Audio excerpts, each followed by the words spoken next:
Hi, this is the Peaceful Prepper. Today I want to talk about emergency food storage. This is another installment in my series Making Room for Preps in an Apartment. If you've looked into food storage at all, you're probably familiar with most of these guidelines.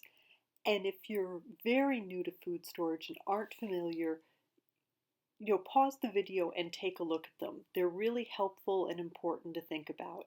And there are a lot of articles online and videos on YouTube that go into them in a lot of detail and just have a lot of really great tips for food storage. I think when you live in an apartment or another particularly small space, there are additional issues you need to take into consideration as you plan for your food storage, and that's what I'm really interested in thinking about. Once again, space is a real limitation for most apartment dwellers, and it's especially important to prioritize your prepping based on your particular needs and use your space efficiently. For instance, if you're a family of three that's preparing for an extended weather event, which may knock out your power for a few weeks, storing 50 pounds of rice and beans doesn't make much sense even though it's very economical. If it doesn't match your needs and circumstances, it's going to be a waste of your space and your money. If you're planning a long-term bug-in, have a very large household, have tested out a reliable way to cook without electricity, it may be the perfect thing. I'm still in the process of deciding what kind of emergency stove will work best for me, so my short-term food preps are geared towards no cooking or minimal cooking. Once I've done some more research, I'll probably do a video on emergency stoves for an apartment. Since I don't have access to outside space for cooking, I'm particularly concerned about the possibility of carbon monoxide, toxins, and oxygen depletion with stoves. This is more of a concern in a small space than a larger one. And if you've tried to make your apartment as airtight as possible to keep you warm, the ventilation needed in order to use a stove safely will undermine that. But take a look around your apartment. You may find some very creative places to store foods or other preps. Some people are able to store large amounts of food and take advantage of every nook and cranny. For me, and it's just a personal feeling, I don't want to have cans of beans under my coffee table. I think I'd start to feel kind of claustrophobic and overwhelmed by it. So as I work on each layer of food stores, the space I have is impacting what I'm storing, how much, in what form. It really is a give and take. Finally, don't forget to think about pests when you plan where and how you'll store your food. Cities have some different bugs and other critters than rural areas, but as we know, they're here, and they can be a real problem with food storage. Many people talk about emergency food storage in layers, and I think it's a really helpful framework. If the idea of long-term food storage is overwhelming, you aren't sure how to begin or what you need, just collect 3 days of food that doesn't need to be cooked or refrigerated. And don't forget to plan for your pets as well as the humans in your household. This can be pretty easy. You can start by going to your cupboards and pulling out the things you already have, like cans of tuna, dried fruit, a jar of applesauce. If you can designate part of your cupboard or put it all in a box, you've gotten started. As you complete each layer, you're better equipped to think about what you need for the next layer and how to organize it. So just doing one at a time can be a great plan. You'll notice that I didn't put any time frames on the layers except for the ubiquitous 72-hour, 3-day circle. I think what you're preparing for and how prepping fits into your life is going to determine those time frames. Your idea of what constitutes short term may be 3 days or it could be 3 months. I put food production on the outside of the circle, but it really belongs in a circle of its own. Obviously, it isn't something that you put away, but it'd be part of your current food intake as well as be available in an emergency. If you live in the city, you don't know how to garden, you aren't sure how you would produce food, just focus on one layer at a time and you'll decide, as you progress, what makes sense to include in your life and in your preps. The plan I'm currently working on doesn't really include a long-term storage plan. I have 3 days of food that I'm keeping in my BOB or 72-hour kit. I've just about finished storing another 2 weeks of food for my short-term food supply, and I want to build up to 3 months of food for my medium-term supply. As I work out what I can store where, that may become a 1 to 2 month supply because of space constraints, and I'll just see as I move ahead. I'm also interested in exploring how can I produce food for myself, and I'm just starting to think about it. It has a lot of benefits, not just in terms of emergency preparations, but producing some of your own food can save you money, improve your health. Producing your own food or buying locally grown food can reduce the need to transport food and fuel consumption. And I think it has an emotional and spiritual benefit from a connection to nature, feeling more self-sufficient, having plants in your home, they clean the air, they produce oxygen. There are a lot of benefits to it.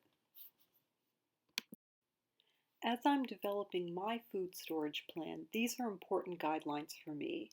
I want to make sure that I can maintain a healthy, balanced diet. I definitely want to include some comfort foods, which for me means chocolate or sugar, but mostly chocolate. I want to have extras, so I'm storing some surplus that I can share if it's needed. And I want, because of the issues that I talked about in terms of cooking in a small space that's sealed up, I want to have at least 2 weeks of food that doesn't require cooking and doesn't require refrigeration. In my plan, I want to make sure that I'm not going to be wasting food. So I want to think through how I'm going to rotate it so it doesn't go bad. But I also want to be planning for different sizes, especially single serving sizes, so that when I don't have refrigeration, I'm not opening a large jar of something that will go bad once it's opened. And I also want to do this as economically as I can and minimize any expenses outside of my usual food budget. The food that makes up my 72-hour supply doesn't need cooking or refrigeration. It needs to be light and easy to carry because it's part of my bug out bag. And I'm planning on checking expiration dates every 6 months to make sure it doesn't go bad. I'll probably do a video on each of the layers of my food storage, where I'll go into more detail about my choices and where it's kept, etc., for people who are interested and would find that helpful. My 2 week supply of food also doesn't need cooking or refrigeration, and I want to store it in a way that it would be easy to move it to my car if I need to evacuate. One of the key guidelines of food storage is store what you already eat, and it's very good advice. But in this layer, I'm ignoring that. Now, I am making sure that I store foods that I'm happy to eat, that I like, but they aren't necessarily foods that I would be eating anyway. Because these aren't just foods that I'd be buying anyway, this is where I'm spending some money that's in addition to my regular food budget. I'm storing some Mountain House meals using the Mountain Oven, which is their flameless heater, so I can have some hot meals without a stove. And other foods that are easy to prepare and often are single serving sizes. And those tend to cost more than if you buy the same food in a regular size or cook things from scratch using more basic ingredients. So this is the section that I want to pay attention to my budgeting because this is where I could be spending more money. For my 3 month supply, I'm just buying foods that I would be anyway, but creating a surplus. So I'm paying more up front, but not really increasing my budget long term. It's like paying first and last month's rent on an apartment. You don't have the money in your wallet, but the last month you're living there, you don't have to pay anything. So it sort of evens out if you ignore interest in the case of an apartment. But in the case of food storage, that's in our favor since food prices tend to increase. This is my next food storage project, to create this surplus and figure out a system to maintain it. Once that's done, I'll be in a better position to assess whether I have space or need of additional food storage. These are some ideas of what I think could be realistic food production projects in an apartment: growing sprouts, herbs, vegetables in containers. If you have access to a deck or balcony, your capacity and options are even greater. If you're interested, it's also worth seeing if there are community gardens in your area where you won't be limited to just the space in your apartment. And members of community gardens are often really, really interested in gardening, and happy to support new gardeners, especially if you offer to help them with their work while you learn. Um, I included making yogurt and bread. I don't think that's usually considered food production, but in my head, it's sort of in the same category for an apartment. It can save you money, give you a healthier product than you might buy, and if you're needing to eat out of food storage, it can bring some variety to your diet. Yogurt, usually you'd use fresh milk, but just as easily yogurt can be made out of the shelf-stable milk that comes in aseptic boxes. And I don't know if powdered milk also works, but I'd like to find out because that powdered milks would last a lot longer than the shelf-stable milk. I haven't been talking about food preservation, but that's another skill that you might want to explore if you haven't thought about it. I'll make a plug for CSAs, which are community supported agriculture. These are small local farms that you buy a share in at the beginning of the season. It gives the farm, and you sort of pay for the season up front, so it gives the farm some money up front to cover their expenses.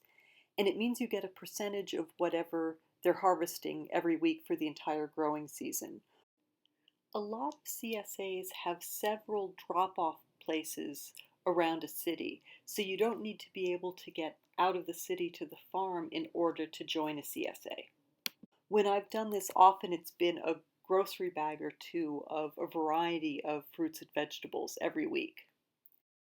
Or you don't get a choice in terms of what they grow and what's in your bag, but I found it to be quite a bit less expensive than buying food at farmers markets in the city, which often aren't, often surprised at how expensive the vegetables are there. But both farmers markets and CSAs can be good sources of food that you could can, freeze, or dehydrate.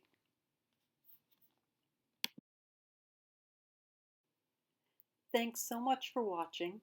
Please like, comment, and subscribe. Feedback is really appreciated.